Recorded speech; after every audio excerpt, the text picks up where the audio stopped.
Негізінде мен бір ғана университетке тапсырған болатын документімді. Оригиналдың барлығын тапсырып алып, тура приемныйдағы документімді тапсырып жатқан кезінде сол жақтағы қыз маған айтады, заверенный копиядағы документті де тапсыруға болады деп. Ал мен ол кезде білмеймін, енді ғана келіп барлығын тапсырып аузым аңқиып отырған кез, одан кейін бірден ойға келген нәрсе, мен не істеймін ары қарай, егер түспей қалсам ше деген бір қорқыныш пайда болып кетті. Бірақ оған дейін ондай мүлдем қорқыныш болмаған еді. Бірінші рет неге екенін білмеймін, сондай қорқыныш пайда болды.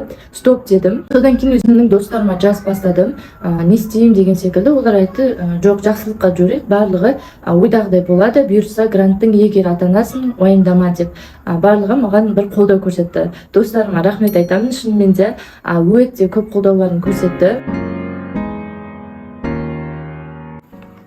Сәлем, сіздермен бірге Алкен. Каналға қош келдіңіздер. Мен танымайтындарыңыз болса, мен UMC-ға осы жылы, яғни 2023 жылы аллергология иммунология мамандығы бойынша грант иегері атандым. Бүгінгі видео UMC-ға түсуім туралы болмақ. Қалай мен грантқа түстім, қандай шарттар бойынша деген секілді. Бұл видеоны Инстаграмдағы оқырмандарым көптеп күткен болатын. Дайректке бірнеше сұрақтар келген болатын. Қалай тапсырдыңыз, қандай экзамендер болды, қандай мамандыққа тапсырдыңыз, қандай документтерді тапсыру керек деген секілді сондай сұрақтардың барлығы қойған болатын. Сол себептен сіздерге арнап осы YouTube видеосын жазып жатырмын. Бұл жақта сіздермен толықтай сұрақтарыңызға жауап беретін боламын.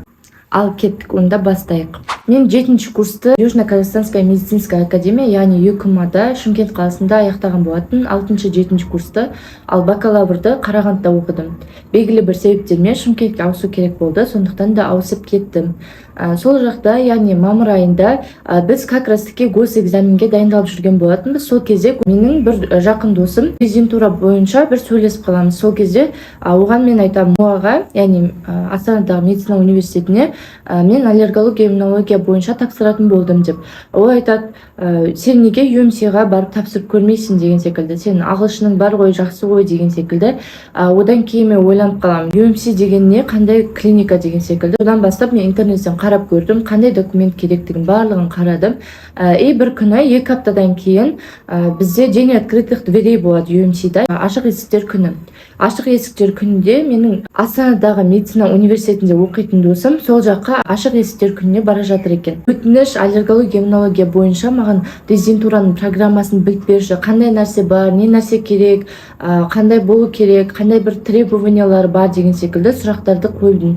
Сөйткен едім, жарайды, мен біліп берейін деп барлығын біліп берді. Содан кейін барып айтқан кезде өзімді мен осы жерде оқу керекпін деген секілді сондай сезім болды. 100% мен осында түсемін деген. Досым өзі Назарбаев университетіндегі молекулярный медицина мамандығына түсіп кетті. Сонымен аллергология иммунология мамандығын таңдадым. Негізінен 4-ші курстан бастап аллергологияға деген қызығушылығым басталған болатын. 5-ші курстан бастап мен аллергоцентрде жұмыс жасадым. Кейініректен біраз күндер өтті, яғни 1 ай ма өтті. Сол кезде уже біз госэкзаменімізді аяқтап болдық. Содан кейін документ жіберді. Мемлекеттер гранттың тізімі, қанша грант бөлінген, сол бойынша тізімде UMC-да тек қана 3-ақ орын бөлінді.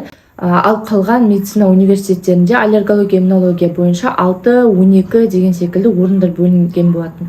Сол кезде менің ойымда бірінші не істеймін деген секілді бір жылағым келді. Себебі 3-ақ орын бүкіл Қазақстан бойынша келгенде барлығы конкуренция өте жоғары ғой деген секілді сонда бір ой келді. Бірақтан мен өзім армандадым, өзіме уәде еттім, сонда тапсырам деген секілді. Сондықтан да бір уәдемді орындауым болды.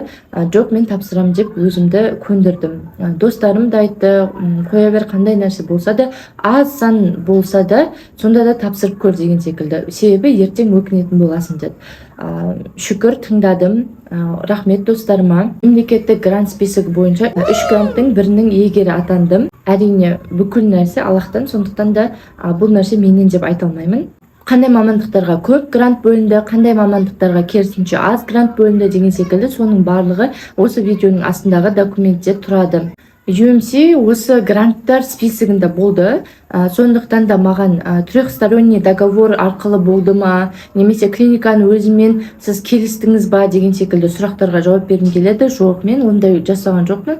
Мемлекеттік грант бойынша кәдімгідей заявление жазып, өтініш жазып, документтердің барлығын тапсырып, солай тапсырған болатынмын. Бұл жерде ешқандай трехсторонний договор емес, мемлекеттің өзінің гранты және оның стипендиясы беріледі. UMC деген қандай оқу орын деген секілді сұрақтарды көп келіп жатыр. Себебі оны Назарбаев университетімен, НУСОмен шатыстырып жатқандар да бар. Оны шатыстыруға мүмкін, себебі екеуі бір университеттің, яғни бір зданияның ішінде екі университет.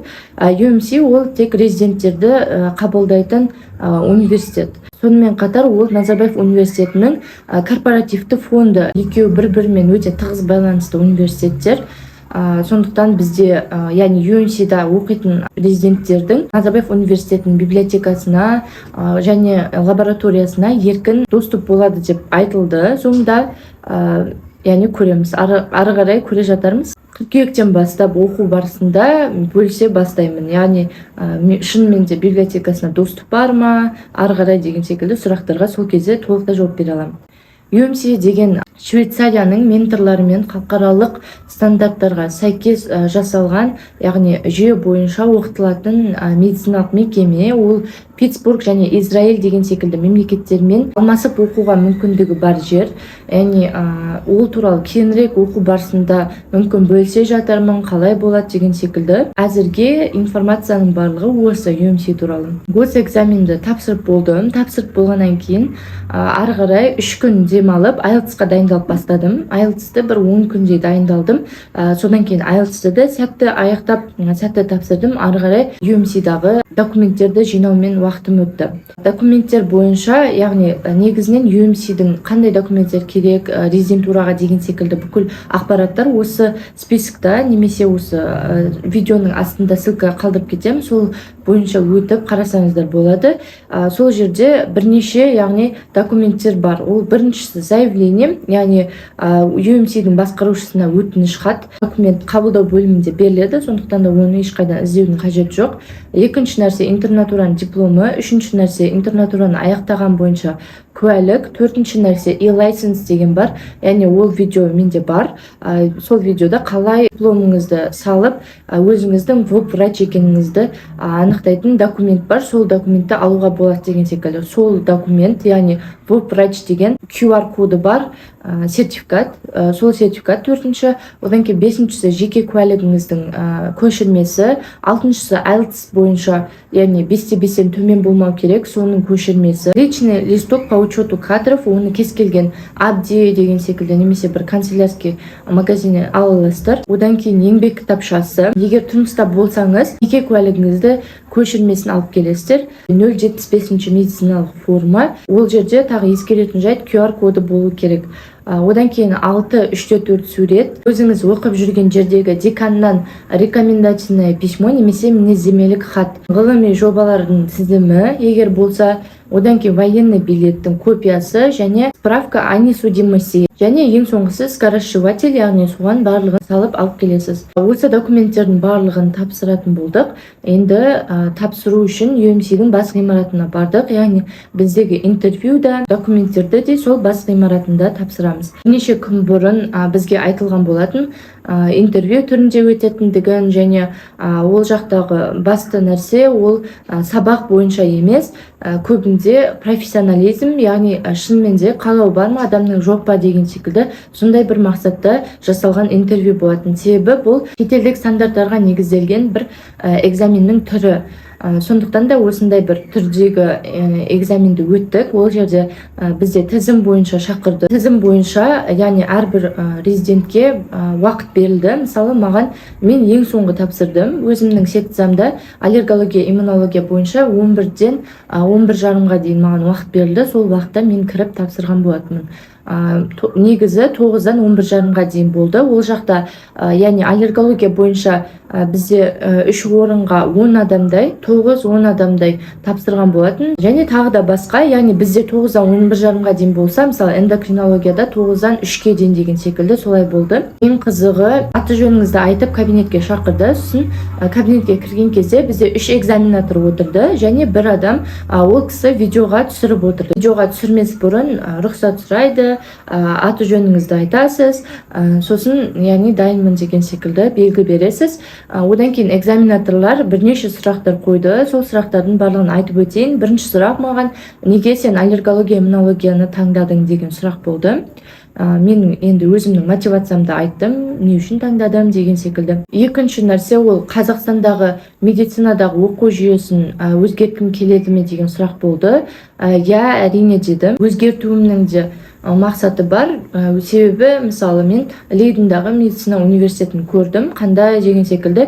Сондықтан да мен Европадағы университеттерді көргендіктен Қазақстандағы университеттерде, медицина университетіндегі оқу жүйесінде өзгертім келеді деген секілді. Сонда бір өзімнің ойымды айттым. Ол кісі де келісті, түбегейлі өзгерткім келеді. Мысалы, профессорлармен жай студенттердің, немесе резидент болсын, интерн болсын, арасында бір стена болмаса екен, бір-бірлерінен керісінше үйренетіндей жайт бар деген секілді. Профессорлар тек қана білдім емес, студенттерден де үйренетін заты бар, ал студенттердің профессорлардан да үйренетін заты бар деген секілді. Сонда бір экологичный ортаны құрғым келді деген секілді, солай жауап берген болады. Үшінші сұрақ, ол менің туыстарымның арасында медицинада, яғни медицина саласында дәрігер болып жұмыс істеп жатқандар бар ма деген секілді сұрақ қойды. Я, әрине бар. Менің анамның туыстар жағында бір әпкем бар. Ол кісі негізінен акушер-гинеколог болып, главврач болған. Ол кісі ковид кезінде қайтыс болды. Басқа адамдарға көмектесу арқылы өзінің өмірінен қиылды деген секілді, сондай болды. Өзінің мамандығын қатты жақсы көргендіктен басқа адамдарға көмектескісі келді. Және осы ковид кезінде, пандемия кезінде барынша адамдарға қызмет етіп, осы өмірден озып кетті. Ол бар. Одан кейін ағамды айттым деген секілді. Ағам анестезиолог, реаниматолог, қазір резидентураны аяқтады. Қазір уже кардиоцентрде жұмыс істеп жатыр. Ол бірақ Шымкентте. Менің отбасымда негізі дәрігерлер өте көп емес. Сонда да бар. Маған тағы да сұрақ қойды. 10 жылдан кейін қандай түрде боласыз? 10 жылдан кейін өзімді қай жерде көремін деген секілді. Мен 10 жылдан кейін өзімді біраз жерлерде көремін. Яғни ол мақсаттарымды сіздермен әзірге бөлісуге дайын емеспін, бірақтан да өзімнің мақсаттарымен бөліскен болатынмын. Бесіншісі, мен клиникада жұмыс жасадым ба? Осы уақытқа дейін, яғни клиникада болсын, басқа жерде болсын, жұмыс жасадым ба деген сұрақ болды. Я, мен жұмыс жасадым. Шымкент қаласында аллергоцентр бар, Санмед деген, сол жерде жұмыс істедім. Сол жерде өзімнің өмірлік наставнигімді таптым. Бағыт беруші, бағдар беруші, сол кісіге өте үлкен алғысым шексіз. Себебі мен ол жақта лабораториясында да жүрдім, пациенттерде де қарадым, ғылыми жобаларды да жаздым. Кез келген нәрсеге маған рұқсат берілді. Сол үшін өте қатты қуаныштымын және жұмыс та жасап үлгердім. Сондықтан да сол жұмысым туралы айттым. Содан кейін ол жұмыста қандай, яғни қызықты случайлар болды деген секілді сұрақ қойды. Себебі мен главврачтың жанында жеке ассистенті болып жүргендіктен өте көп қызықты оқиғалар болды. Токсикороз деген секілді. Одан кейін яғни өте ауыр жағдайдағы аллергия к белкам коровья молока, кішкентай балалардың сиыр сүтіне деген аллергиясы асқынған түрлерін көрген болатын. Қатты қиын жағдайдағы өзімді қай жерде көремін деген сұрақ болды. Өте қызық, яғни стационарда ма, әлде поликлиникада ма деді. Өзімді стационарда көремін деп ойлаймын. Одан кейін уже стрессоустойчивость бойынша сұрақтар қойып бастады. Маған мынандай сұрақ қойылды. Егер де маған тек қана 50 000 теңге ғана берілсе, және таңертеңнен кешке дейін екіншілік иммунодефицит болсын, өте қиын пациенттермен жұмыс істейсің десе, жұмыс жасайсың ба деген секілді сондай сұрақ қойды. Мен жауабым я болды, әрине. Себебі осы уақытқа дейін аллергоцентрде жұмыс істеп, аллергология бойынша өзімнің білімді жетілдірсем, енді маған иммунология қызық болды. және әртүрлі пациенттерді көру әлі де қызық. Сондықтан да мен я деп жауап бердім. Олар шынымды айтсам өте қатты таң қалды және жанындағы коллегаларына да естідіңіздер ма деген секілді солай айтқан болатын. Таких людей существует деген секілді сондай бір ой қалыптасты ма әлде білмеймін. Сондай бір таңғалыспен қарады. Сол кезде я деп жауап бердім. Себебі 2 жыл бізге беріледі не үшін? Әрине оқу үшін, жетілу үшін, іздену үшін, өз саламда маман болу үшін деген секілді. Себебі мен бұл мамандыққа жайдан жай келген жоқпын. Әрбір адамның өзінің бір мотивациясы бар. Сол мамандық бойынша жетіліп, адамдарға көмектесу, адамдарға қызмет ету деген секілді. Сондықтан да осылай айтқан болатынмын және олар таңғалсын альтруизммен айттым. Альтруизм деген басқа адамдарға шексіз ешқандай нәрсені күтпей көмектесу. Сондықтан да ол күшті нәрсе, күшті қабілет деп айттым. Яғни әрбір дәрігерде болу керек нәрсе деген секілді. Оларды біраз таңғалдырған сияқты сол жауабым. Барлық сұрақтар осы болды. Мүмкін арасында былай сұрақтар болатын шығар, бірақ есімде барлығын осылай жазып қойдым. Негізінен осы сұрақтар болды. Екінші сұрақ ол қалай бағалайды? Яғни қалай бағалайтыны ол GPA бойынша бірінші, яғни 3-тен 0-ден төмен болмау керек. Екінші нәрсе ол госэкзамен, яғни госэкзаменнің 2 этапының қосқан кезде 85-тен төмен болмау керек. Үшінші нәрсе ол IELTS болды. IELTS 5-5-тен төмен болмау керек. Және төртінші нәрсе ең маңыздысы ол интервью болды. Яғни интервью арқылы шынымен де бұл адам мотивациясы бар ма осы мамандыққа деген, жанып тұрған адам ба, жақсы көреді ма бұл мамандықты, қандай мақсатпен түскісі келіп жатыр деген секілді солай анықтады. Негізі осылай іріктеген өте жақсы деп ойлаймын. Себебі шынайы өзінің, яғни шынайы түскісі келетін адамды осылай анықтауға болады. Ал тест түрінде немесе басқа түрде болса, ол адамның шынымен де бұл мамандыққа деген махаббаты бар ма, бұл мамандыққа деген мақсаты бар ма, оны білмей қалуымыз мүмкін. Сондықтан да маған бұл интервью форматындағы экзамен өте қатты ұнады. Шынында да сізге грант мысал берсе, ары қарай оқып кететін адамсыз ба деген секілді сіздің бір қабілетіңізді тексеру, стрессоустойчивостьті тексеру, қаншалықты сіз стресске төзімдісіз деген секілді соның барлығын осы арқылы анықтады. Сондықтан да менің ойымша қазірден бастап өзіңіздің резидентураға деген түсу ниетіңізді, қай мамандық екенін таңдау маңызды деп ойлаймын. Және таңдап қойсаңыздар тіпті жақсы, ал таңдамаған болсаңыздар осы 7-ші курс сіздерге бір ойланатын және таңдауға берілген уақыт деп ойлаймын. Өздеріңізді қараңыздар, тексеріңіздер, қай мамандық сізге жағады деген секілді, ұнайды деген секілді. Осы видео арқылы сіздерге пайдалы бола алдым деп ойлаймын. Барлық сұрақтарыңызға жауап бердім деп ойлаймын. Резидентураға тапсыруды ойлап жүрген болсаңыздар, сіздерге сәттілік. Болашақ өз армандаған мамандығыңыздың грант иегері атануларыңызға тілектеспін. Егер видео пайдалы болса, лайк басып кетіңіздер, таныстарыңызбен, медик достарыңызбен бөлісіп кетіңіздер. Және өз ойларыңызды және сұрақтарыңыз болса, осы видеоның астына қойып кетсеңіздер болады. Басқа да пайдалы видеолармен осы каналда ары қарай бөлісетін боламын.